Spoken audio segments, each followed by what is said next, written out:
Hello and welcome to The Science of Taste, Part 1, by King's Row Coffee. Let's get started.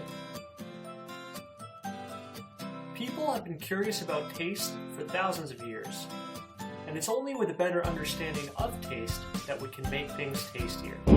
However, there's something really important that's overlooked.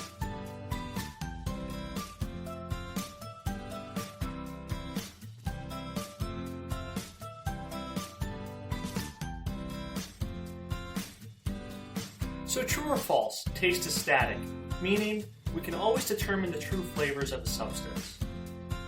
You, sir. That is incorrect. And you, miss? Good answer. We've been under the misimpression that taste works in a static fashion, like a piece of laboratory equipment. If you stick a thermometer into various bodies of water, it will give you a reliably accurate temperature on a consistent basis and relative to some absolute scale, like Kelvin. The assumption is that we can rely upon our palate to register bitter, sugar, acid, and so on in an accurate fashion and with a faithful relationship to some absolute scale.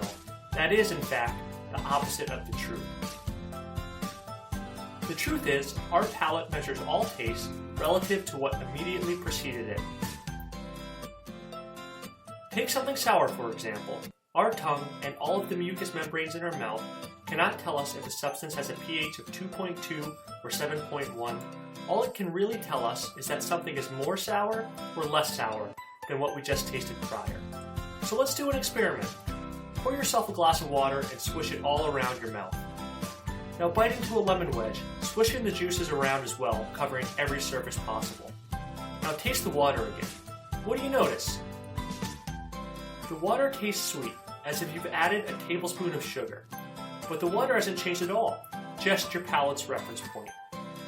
So what we know is this. Consuming a substance with a high degree of a specific flavor will reduce your palate's ability to detect that same flavor in the next thing, while making the opposite qualities appear more prominent. So if you take a bite of something sweet and have a sip of coffee, even a naturally sweet one, the coffee will appear to have less residual sugar, and the opposite quality, bitterness, will increase. When you think about the fact that 65% of coffee is consumed during breakfast hours, you can imagine what that means for most people's coffee experience.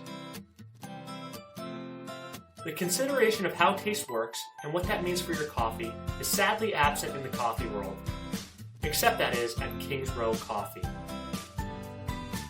We leverage what we know about taste to craft amazing coffees that are designed to improve with your lifestyle. And that doesn't just mean with what you are eating, but where you are. But we'll cover that all next week in Part 2. For now, let's go make a cup of amazing coffee and appreciate the here and now. Happy brewing, everyone.